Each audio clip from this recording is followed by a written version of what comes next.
Bonjour à tous, bienvenue dans ce nouvel épisode d'OVNI.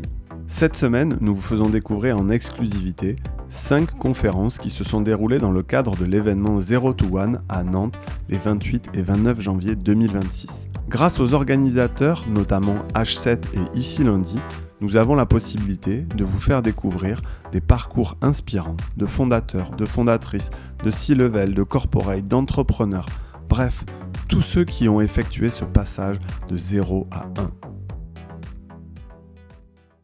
Bonjour à tous, je suis Sébastien Le Corfec, cofondateur de ce qu'on appelait West Web Valley à l'époque, renommé Explore et Épopée Gestion. Je viens de Brest, on a des bureaux sur Nantes, Paris et Bordeaux. Et on a à peu près 820 millions sous gestion et on investit dans des startups du territoire comme Shopopop, Scribe qui était là aussi hier, Guest Suite, Mister Suricade, voilà. Et Arnaud, alors dis-nous qui tu es exactement avant qu'on rentre dans le vif du sujet. 30 secondes pour dire qui je suis. Donc Arnaud Laurent, 38 ans, marié, 2 enfants de 6 et 9 ans. Je suis un entrepreneur depuis 20 ans déjà. Je crois que j'ai commencé un vrai entrepreneur. 2005. Je pense que je suis un ovni parce que je connais pas beaucoup de VC qui ont commencé par être artistes, DJ, coproducteurs de soirées, qui ont bossé dans les télécoms et qui finissent dans ce métier du venture plus par hasard, rencontre et passion profonde pour l'entrepreneuriat. Et avant de commencer, parce que c'est assez dur de passer après la conférence qu'on a entendue, je voudrais juste qu'on fasse un tonnerre d'applaudissements pour les organisateurs de cette conférence parce que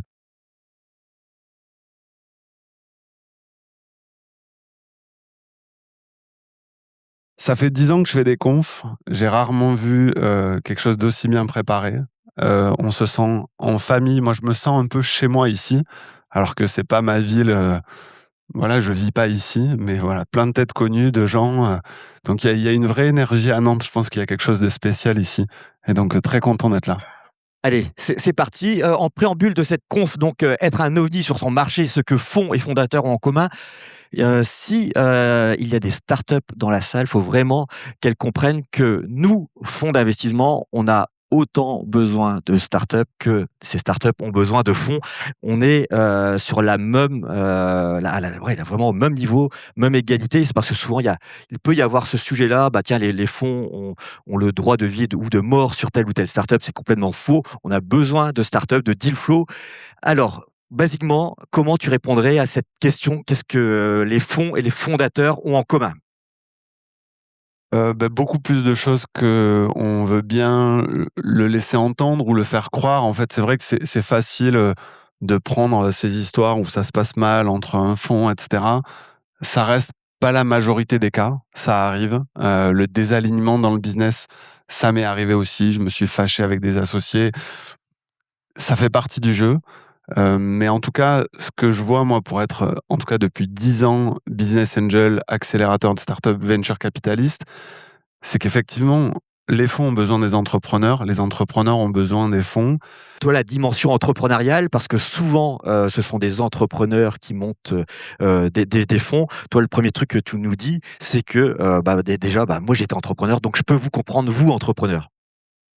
Ouais, c'est vrai qu'en fait, si on regarde la plupart des sociétés de gestion françaises, ce qui s'est passé, c'est que souvent, c'est des équipes qui ont pris leur indépendance par rapport à une grande banque.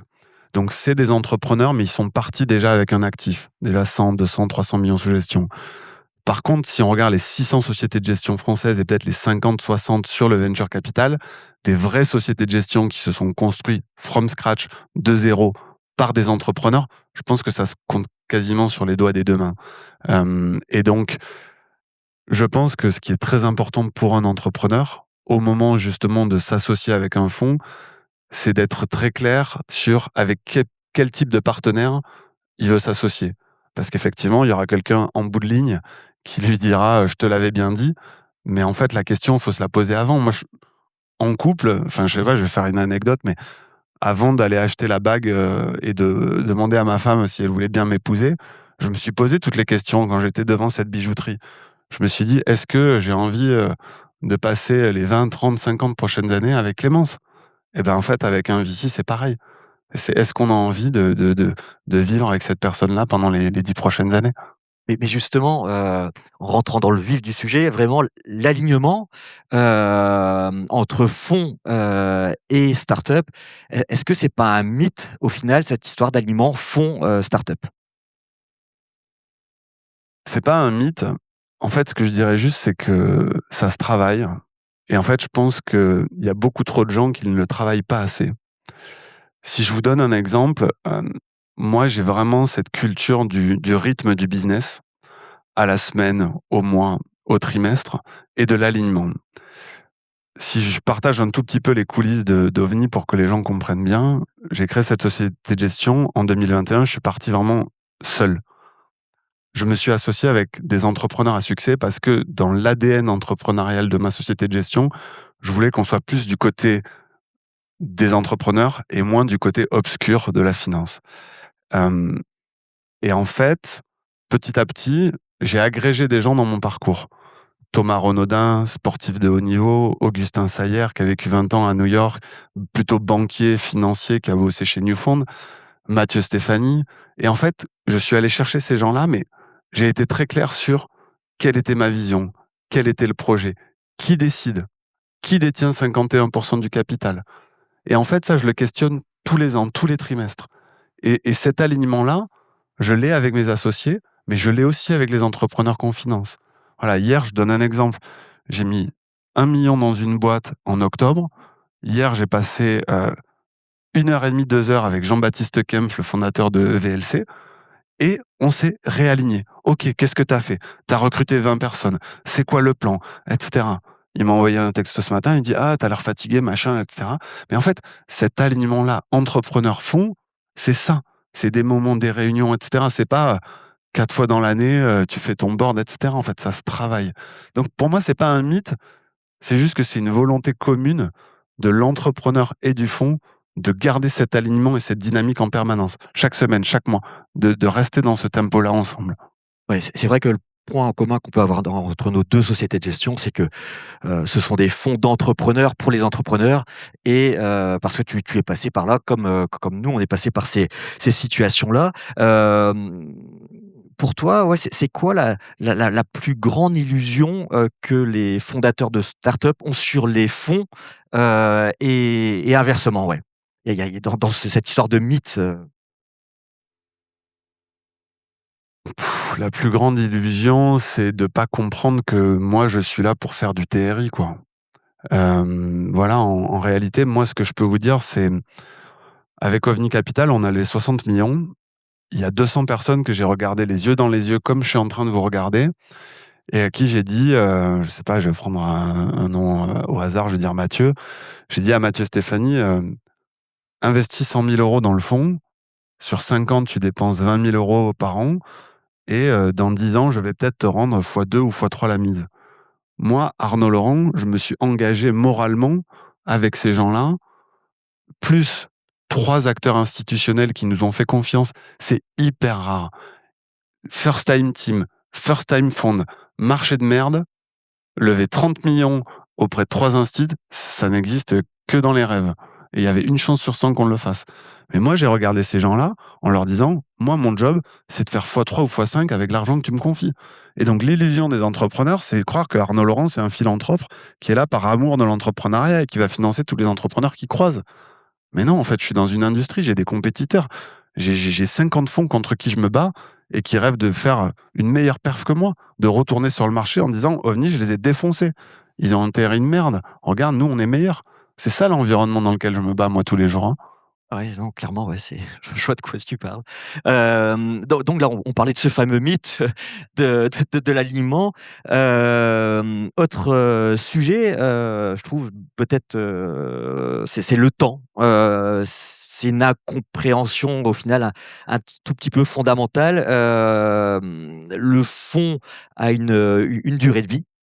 Une start-up, non. Comment tu vois tout ça et comment s'adapter, et qui doit s'adapter? Alors, je suis pas d'accord avec toi sur le fait que les startups n'ont pas de durée de vie.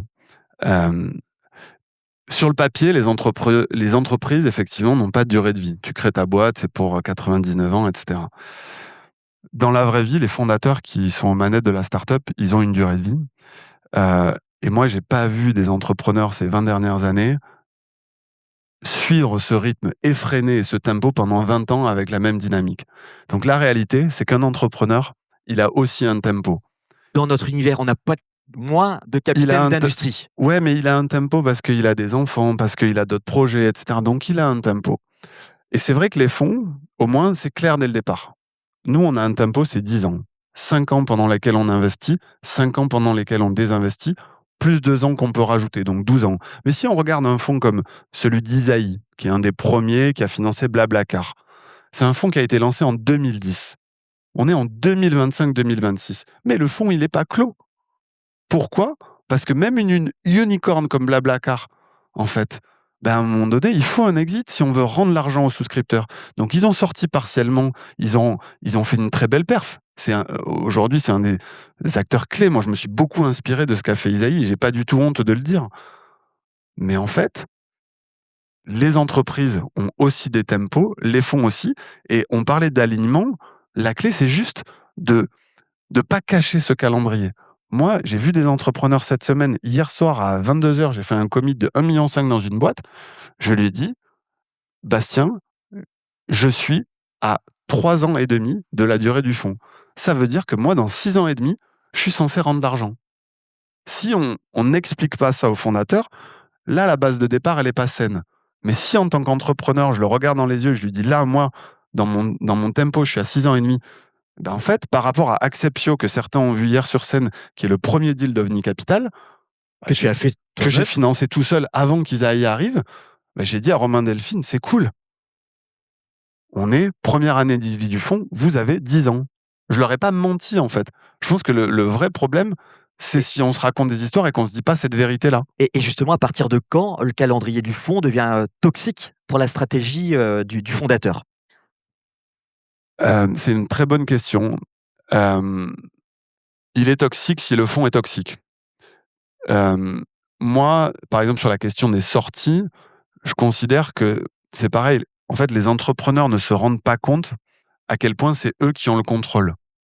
Parce que soit le fonds est majoritaire, c'est pas du tout mon métier, mais dans ce cas-là, c'est lui qui décide, etc.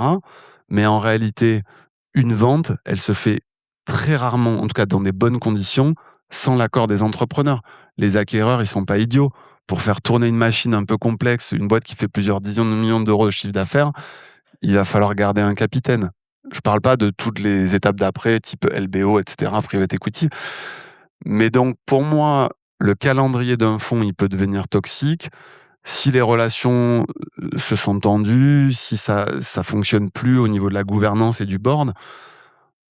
Pour l'instant, à titre personnel, je vais peut-être toucher du bois si j'en vois, mais ça ne m'est jamais arrivé d'être toxique pour un entrepreneur par rapport à mon calendrier. Combien de participations aujourd'hui dans OVNI ? Nous, on a fait 17 investissements aujourd'hui, donc il nous reste pas mal d'argent à déployer dans les 18 prochains mois, en fait, sur cette période d'investissement de 5 ans. Ce sont des tickets de combien chez OVNI ? Nous, on fait des tickets entre 500 000, c'est quand même vraiment plutôt le minimum. On a fait quelques exceptions à 200-300 000, jusqu'à 1,5 million. Est-ce que tout le monde, qui dans la main comprend parfaitement le business model d'un fonds ? Vous pouvez lever la main ? En fait, juste pour vous réexpliquer comment ça marche. Un fonds de 50 millions, c'est très simple. Vous avez 2% de frais de gestion sur 10 ans. Donc, vous pouvez jeter à la poubelle 8 millions de fees. C'est ce qui paye nos salaires et toute la mécanique de la société de gestion. Ça vous laisse 42 millions. Qu'est-ce que vous faites avec ces 42 millions ? Vous faites 20, 22, 25 millions de premiers chèques et vous gardez 15 millions pour réinvestir sur 3 ou 4 champions. Ça, c'est pareil. Si je le dis pas à l'entrepreneur, je lui dis pas, je vais faire 30 lignes, mais il y en a que 4 ou 5 que je vais refinancer et c'est les meilleurs. Je pars sur des mauvaises bases. À partir du moment où c'est dit, c'est clair.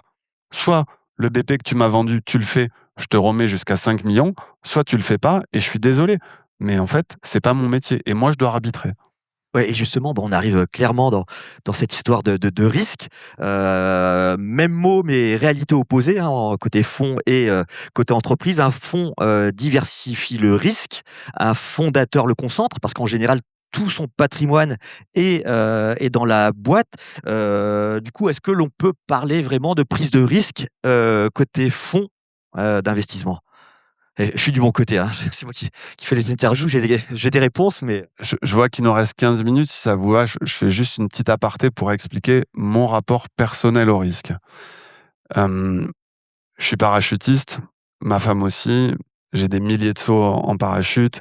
J'ai fait tous les sports possibles et imaginables à sensation. Et donc, j'ai perdu beaucoup de copains. On parlait de la mort des boîtes, etc. Moi, j'ai perdu même mon témoin de mariage dans un accident de parapente il y a 2 ans.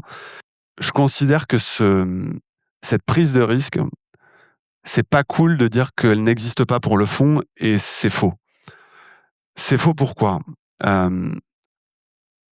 Moi, j'ai mis toute ma vie dans OVNI Capital.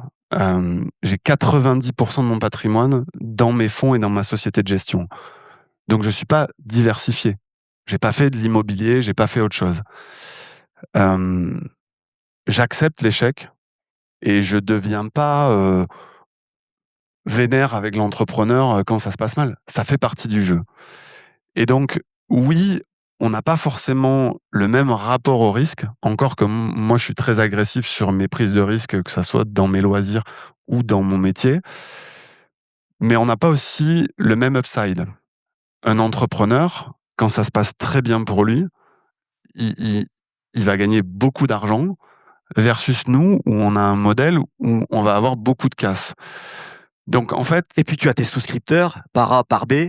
Toi, tu prends une partie de tes par B en part de surperformance. C'est un peu différent. Tout va pas dans ta poche directement quand il y a la plus-value. Ouais, alors peut-être pour expliquer ça aussi, les gens s'en rendent pas compte, mais quand on gère un fonds de 60 millions, comme c'est le cas, moi, on me demande de mettre 1 à 2% du fonds que je gère. Enfin, moi, ma femme, ça fait plusieurs fois qu'on a la discussion et que ça la gonfle, hein. Que, en gros, je mets tout ce que j'ai dans les fonds que je gère. Et donc, on n'a pas forcément la même prise de risque, mais il y a un coût d'opportunité pour chaque investissement que je fais. Et je suis très clair avec les entrepreneurs. Moi, quand je prends un pari, c'est un pari que je peux pas prendre. Voilà, j'ai 30 tickets par fonds. Donc, il y a une vraie prise de risque par les fonds et par les entrepreneurs. C'est pas exactement la même, mais elle est bien réelle. Ouais. Et du coup, y a-t-il des décisions que seul un fondateur peut assumer et qu'un fonds ne devrait jamais imposer? Toujours sur la partie risque, ouais. Déjà, moi, ma conviction profonde, c'est qu'un fonds ne doit rien imposer. Si vous avez un fonds qui impose, trouvez une solution, dégagez-le. Enfin, c'est pas du tout la genre de relation que vous devez avoir avec un fonds. Si Oui, vous, je vois qu'il y a applaudi. si vous pouvez. Moi, je suis vraiment quelqu'un qui trouve que c'est l'entrepreneur qui a la vision, c'est l'entrepreneur qui sait, il faut respecter ça. Donc, idéalement, l'entrepreneur, il garde une majorité de droits de vote ou même de droits économiques de sa boîte. Un bon exemple d'un entrepreneur que j'adore et dont on a parlé avec des gens ce matin qui s'appelle Tay Chris, il a fait un système où il s'est octroyé très vite des doubles votes. Et donc, il a laissé les fonds à sa place. C'est la startup on-off. On-off. Qui fait combien d'ARR? C'est 30 millions d'ARR. Et donc, c'est un mec qui s'était jeté de la Tour Eiffel. Tous les fonds de la place parisienne ne le prenaient pas au sérieux il y a 10 ans. Il aurait pu faire encore mieux et avoir la trajectoire d'un Aircall, mais c'est déjà magnifique ce qu'il a fait. Et là où il a été intelligent, c'est que très tôt, il s'est posé la question « Qu'est-ce qui est important pour moi ?» de rester maître à bord. Tous les business angels qui ont investi, ça c'est un bon conseil à prendre, il les a groupés dans une holding d'investissement et c'est lui le président et donc c'est lui qui a les droits de vote. C'est un peu léonin. Mais en fait, c'était important pour lui de garder la vision et le contrôle et je pense que c'est ce qui l'a sauvé.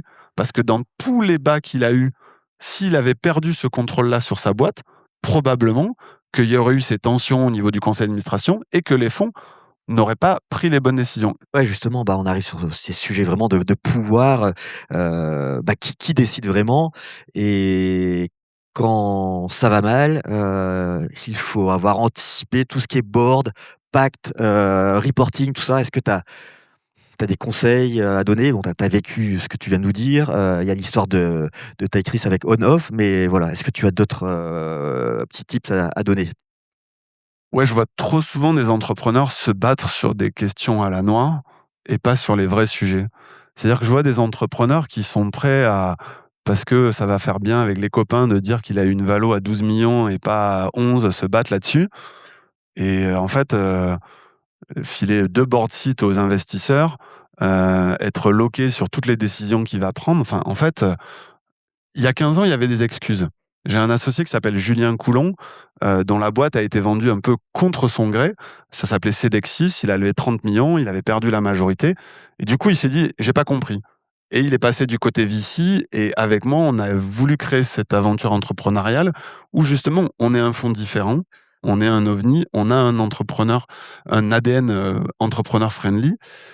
Mais en fait, donc, il faut, en tant qu'entrepreneur, au moment de la négociation, se poser les bonnes questions. Et il n'y a plus d'excuses aujourd'hui. Vous prenez le pacte, vous le foutez dans ChatGPT, dans Mistral, dans n'importe quoi, et vous posez la question. Et vous lui dites, qu'est-ce que tu penses? Est-ce que c'est équilibré? Est-ce que c'est market practice? Est-ce que c'est pas market practice? En tout cas, moi, si j'étais entrepreneur aujourd'hui et que je levais un seed round, je serais beaucoup plus vigilant sur mes board seats, comment va évoluer ma gouvernance, cet équilibre, etc., que sur la valo. En fait, il faut choisir ses combats. Ouais, et justement, aujourd'hui, comme tu dis, les LLM, aident vraiment, là-dessus. Des 2 côtés, il y a plein de non-dits au final, côté, fonds, ou entreprise. C'est quoi pour toi les sujets que les gens n'osent pas dire, des 2 côtés? Vu que tu as le passé d'entrepreneur et d'investisseur, même si, tu es un entrepreneur avec ta société de gestion, ouais. Ouais, en fait, sur les non-dits, c'est vrai que je pense qu'un entrepreneur, avant de s'associer avec un fonds d'investissement, il doit faire sa due diligence. Il doit demander au fonds, c'est quoi sa performance, où est-ce qu'il en est dans sa vie du fonds, comment il réagit quand ça se passe mal. Euh, je vais donner un exemple. Moi, j'ai financé des boîtes qui sont allées au tapis. Enfin, c'est super facile pour un entrepreneur d'aller sur LinkedIn, de contacter les fondateurs et de demander comment Arnaud Laurent a réagi quand la boîte s'est plantée. Est-ce qu'il est allé le soir du tribunal de commerce ou avec le liquidateur boire des bières avec le fondateur, ou est-ce qu'il est allé racler pour récupérer 20 000 euros et qu'il s'est comporté comme un, ouais, comme un salaud? Et moi, je peux le dire. Vous pouvez poser la question à tous les entrepreneurs que j'ai financés ces 10 dernières années. Je ne me suis jamais mal comporté. Parce que ma promesse à mes souscripteurs, c'est je vais vous délivrer du TRI, mais je suis un mec bien. Et en fait, je ne me comporterai pas mal avec les entrepreneurs. Là, on a Arnaud Laurent, tu dis: «Mec bien», je confirme, tu es un mec, bien. Après, tu fais pas tout seul. Tu as tes collaborateurs dans la société de gestion. Comment tu gères tout ça? Parce que peut-être ils ont pas ton passé d'entrepreneur, ils ont peut-être pas ton ADN, ta personnalité. Comment ça se gère aussi? Ouais, parce que beaucoup font confiance à Arnaud Laurent et à OVNI, mais après s'il y a une équipe aussi. Alors, c'est une vraie question. Il y a un outil qui est sous-exploité par les startups, c'est le Culture Deck. Il y a de la littérature là-dessus. Un Culture Deck, c'est quoi? C'est un document de 10 ou 15 pages où vous fixez les règles. Et donc, moi, typiquement, ce Culture Deck, je le fais vivre et j'explique plein de choses dans mon Culture Deck. Je vais parler d'un sujet sensible et dont on parle jamais. Le rapport des hommes et des femmes dans l'industrie, l'environnement concret. Ben moi, j'ai fait un slide complet là-dessus où j'explique que OVNI, c'est une safe place, qu'on doit faire attention à notre environnement et que tous les gens qui viennent dans nos soirées, dans nos événements, etc., doivent se sentir à l'aise. Si je vois n'importe quel comportement de quelqu'un dans une assemblée qui dérange une femme, un homme, un stagiaire, etc., mais en fait, je ne laisse pas passer ça. Et donc ça, c'est votre culture deck, c'est l'âme de votre entreprise. Et donc en fait, ça s'écrit et moi, je le fais signer. C'est-à-dire que tous les ans, quand je fais mon AGM, je mets à jour mon culture deck et j'envoie ça en signature, en DocuSign à tout le monde. Et s'il y a un collaborateur qui s'est mal comporté avec un entrepreneur, ben, la première page du culture deck, c'est marqué. Donc après, tu as aussi le pouvoir, et le dernier truc, c'est que les entrepreneurs, désolé, hein, mais vous manquez trop de courage par moment. Oui, vous montez des boîtes, etc. Mais c'est putain de décisions difficiles. En fait, de virer le mec qui se comporte mal, de dire au fond, non, là, tu dépasses les bornes, c'est pas ton rôle, c'est moi l'entrepreneur. Ok, ça, c'est moi qui décide. En fait, il faut être capable de le dire, en fait. Le temps file. En conclusion, est-ce qu'un bon entrepreneur peut faire un bon investisseur et inversement? Parce qu'il y a beaucoup de gens qui switchent de l'un à l'autre et c'est une question qui est compliquée, mais on ne l'avait pas prévu. Mais en t'entendant d'en parler, voilà. Ouais, c'est une question très compliquée, surtout que un bon investisseur, tu le sais au bout de 10 ans, Exactement. t'as ce doute. Je pense que c'est pas du tout les mêmes qualités qu'il faut. Si je donne un exemple, pourquoi je suis très heureux de m'être associé avec Augustin Sayer, c'est que je pense qu'en fait, un entrepreneur, il a qu'une seule vue. Et en fait, il faut avoir les deux vues, avoir un peu ces deux côtés de la barrière et apprendre. Donc, moi, je grandis. Tu vois, je pense que je suis en train de devenir un ovni parce que je suis une espèce d'éponge qui va se nourrir d'un Mathieu Stéphanie, qui prend tout le savoir de Mathieu Stéphanie en 2-3 ans, qui fait des podcasts avec lui, machin, qui prend tout le savoir d'un Augustin Sayer sur sa finance, sur son accès à l'international, etc.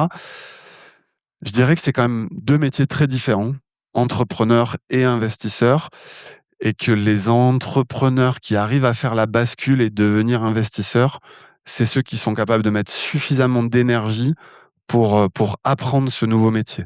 En fait, il faut arriver à désapprendre, à réfléchir différemment, à repenser.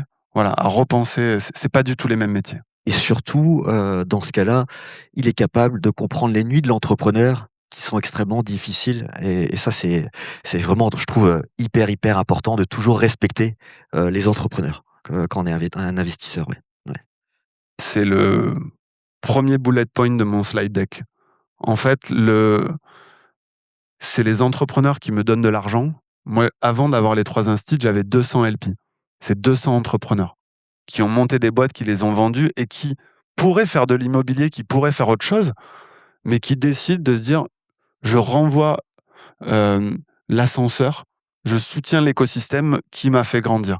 Donc moi, en fait, les gens qui payent mon salaire et qui financent le billet de train d'Arnaud Laurent, sa nuit d'hôtel, etc., c'est des entrepreneurs. Les gens que je finance qui vont me faire gagner de l'argent dans 5 ans, 10 ans, c'est des entrepreneurs. Donc le respect des entrepreneurs, mais c'est le socle. En fait, il y a rien d'autre qui est possible. Au final, tu réponds à la question, beaucoup de points communs, entre fonds et fondateurs, c'est bien ça? Ouais, plus que ce qu'on pourrait laisser entendre dans les articles de presse, je pense. OK, bah, merci beaucoup, on peut applaudir bien fort Arnaud. Merci beaucoup.